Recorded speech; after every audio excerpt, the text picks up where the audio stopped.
Say, Samuel 2, David anointed king over Judah. In the course of time, David inquired of the Lord, "Shall I go up to one of the towns of Judah?" he asked. "The Lord, go up," David asked. "Where shall I go?" "To Hebron," the Lord answered. So David went up there with his 2 wives, Ahinoam of Jezreel and Abigail, the widow of Nabal of Carmel. David also took the men who were with him, each with his family, and they settled in Hebron and its towns.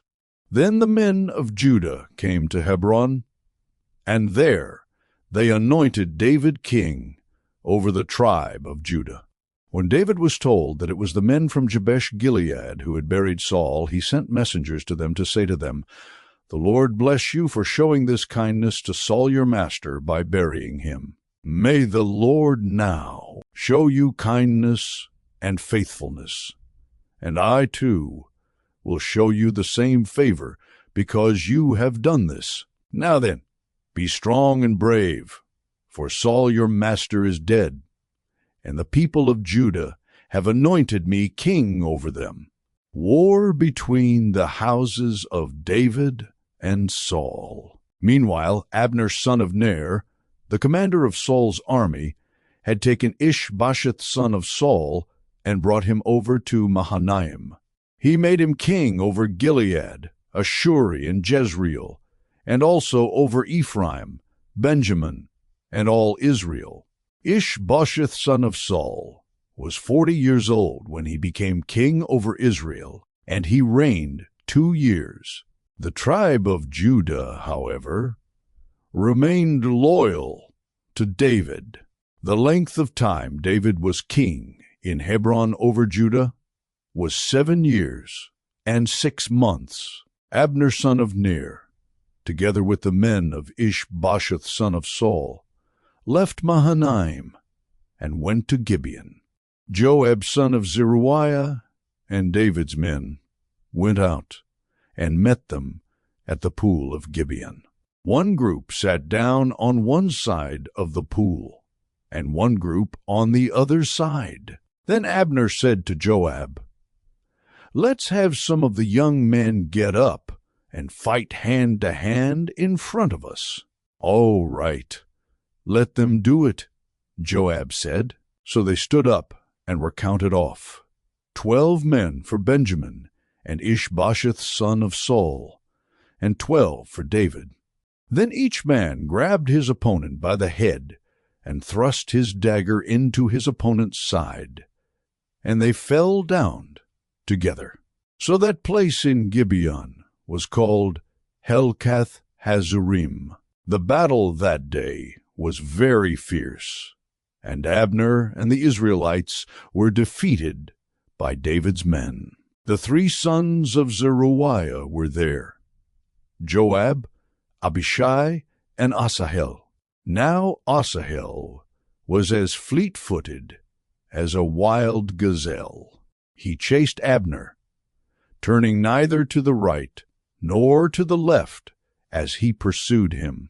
Abner looked behind him and asked, "Is that you, Asahel?" "It is," he answered. Then Abner said to him, "Turn aside to the right or to the left. Take on one of the young men and strip him of his weapons." But Asahel would not stop chasing him. Again Abner warned Asahel, "Stop chasing me. Why should I strike you down? How could I look your brother Joab in the face?" But Asahel refused to give up the pursuit. So Abner thrust the butt of his spear into Asahel's stomach, and the spear came out through his back. He fell there and died on the spot. And every man stopped when he came to the place where Asahel had fallen and died. But Joab and Abishai pursued Abner, and as the sun was setting, they came to the hill of Ammah, near Giah, on the way to the wasteland of Gibeon. Then the men of Benjamin rallied behind Abner. They formed themselves into a group and took their stand on top of a hill.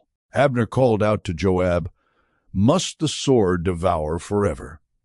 Don't you realize that this will end in bitterness? How long before you order your men to stop pursuing their fellow Israelites?"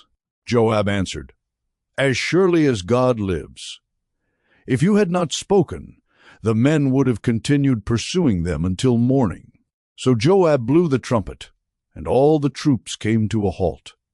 They no longer pursued Israel, nor did they fight any more. All that night, Abner and his men marched through the Arabah. They crossed the Jordan, continued through the morning hours, and came to Mahanaim. Then Joab stopped pursuing Abner and assembled the whole army. Besides Asahel, 19 of David's men were found missing. But David's men had killed 360 Benjamites who were with Abner. They took Asahel and buried him in his father's tomb at Bethlehem. Then Joab and his men marched all night and arrived at Hebron by daybreak.